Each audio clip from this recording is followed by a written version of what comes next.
Ringing in the new year is all about rebirth. From the ashes of the old year will rise a new one, a new you, ready to tackle a fresh set of challenges. If only 2020 didn't have to rise from literal ashes. After experiencing some of the country's hottest days on record, Australia's bushfire season has been more brutal than years past. 4 states have fires raging over a cumulative area of 11.4 million acres, 4.6 million hectares, bigger than the NYC or London metro area. The fires in New South Wales have claimed 10 lives as fires have merged outside the Greater Sydney suburbs.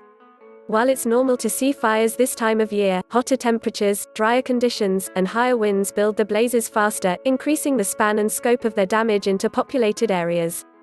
As the fires continue, affected areas are complying with region-wide fire bans: no fires, no fireworks. In Australia, it'll be a very different kind of New Year. And in Moscow, too, Russians are experiencing the country's warmest December in 140 years, leaving the normally snow-drifted sidewalks bare. This new decade may mark a 2.7 degrees Fahrenheit (1.5 degrees Celsius) worldwide temperature increase over pre-industrial averages, and our New Year's traditions are beginning to reflect that fact, if not in our resolution to reducing greenhouse gas emissions, in the way we celebrate.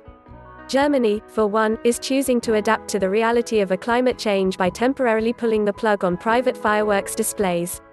In addition to the fire threat associated with dry, hot conditions, the explosions contribute to emissions, fossil fuel consumption, and poorer respiratory health.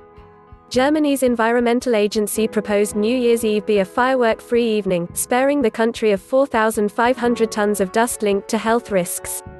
This corresponds to about 15.5% of the particulate matter emitted by road traffic each year. Maria Krautsberger, the agency's chief, told Rheinische Post. Thick smoke from wildfires shroud the Opera House in Sydney, Australia, Tuesday, December 10, 2019. Hot, dry conditions have brought an early start to the fire season. App photo, Rick Rycroft W. Meanwhile, Moscow is in denial.